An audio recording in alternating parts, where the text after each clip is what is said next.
one client in particular, they damaged all these wood panels and they thought that it was damaged because of moisture, that there has to be leaks coming into my house. No.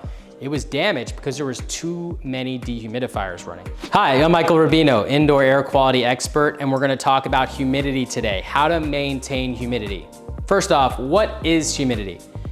Well, it's a relative term that talks about how much moisture is actually in the air. Now, why is it called relative humidity? Well, because it's relative to the temperature. You see, if the air is hotter, it can hold more moisture than if the air is colder. So that relative term means how much are we getting close to saturation for that specific temperature. To give you an example, once we reach 100% humidity, obviously everything would be wet. The air has too much moisture. That's when it's raining outside because there's too much moisture in the air. What has to happen? It converts into rain droplets and pours down on us, right? Now, if we have too much humidity in our homes, like getting to 100%, let me just talk about that for a second, our walls would actually be sweating. They would be dripping wet. That is not something we want to have if you want to have a clean indoor environment. So there's a specific sweet spot to where we want our humidity. You want it to be between 35 and 50%. That is the sweet spot. That's it. Once I get past 50%, I'm in danger for microbial growth, meaning mold, bacteria, viruses. Every single organism on planet Earth is going to need moisture or water to survive. Mold, bacteria, viruses, they're no different. So if I have too much water in my environment, I'm actually allowing them to grow. I'm inviting them to come on into this house. This house is a good environment for you to grow and thrive in. Now, knowing what we know about mold and how it impacts human health, having too much mold in the environment is obviously not a good thing. Specifically, molds that can produce mycotoxins that are known human health risks, including human carcinogens. So the key here is, I want to control the amount of moisture in the air. I don't want it to be more than 50%. I'm going to install what's called a dehumidifier.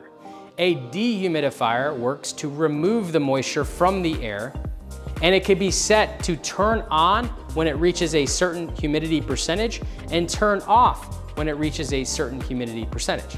What I usually do with mine is set mine at 50%. If it hits 50%, it turns on.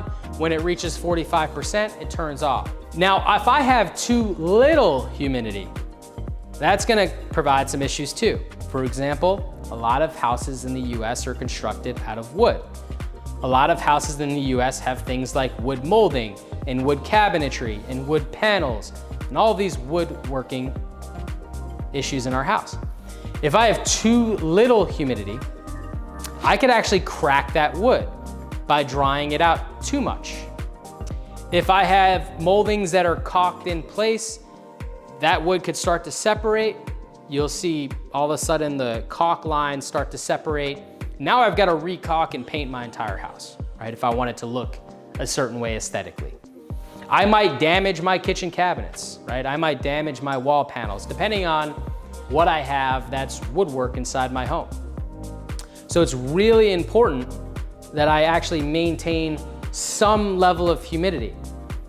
And I say this because I've walked into clients' homes and they've got so many dehumidifiers, they're so scared of mold, they actually are keeping humidity too low and causing damage.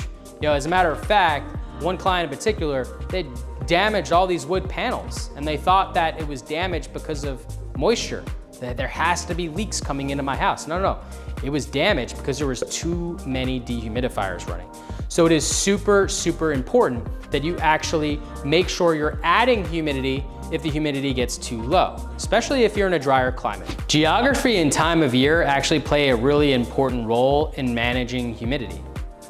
In the summertime, depending on where we live, you might actually have a lot of humidity to contend with where you actually need to dehumidify.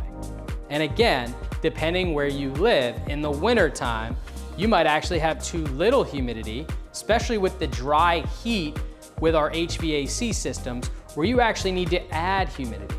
So you might have a whole home dehumidification system installed and a whole home humidification system installed that turn on as needed when humidity levels get too low or again too high. Now, if I'm someone who lives in the desert, I'm probably gonna need more focus and attention on adding humidification. Now, it's really important when I'm adding humidification that I have something like a humidistat involved. Now, I have seen so many mold problems being caused by, unfortunately, leaving in humidifiers, especially the room ones, plugged in for too long. You see, it didn't have a humidistat, and so when the humidity reached a certain threshold, instead of turning off, it just kept going. Now, this particular client had left, went to the grocery store, ran her errands, had come back, the entire wall is sweating. The entire room is sweating. She had to physically wipe down her walls with towels and then put a dehumidifier to pull the moisture out.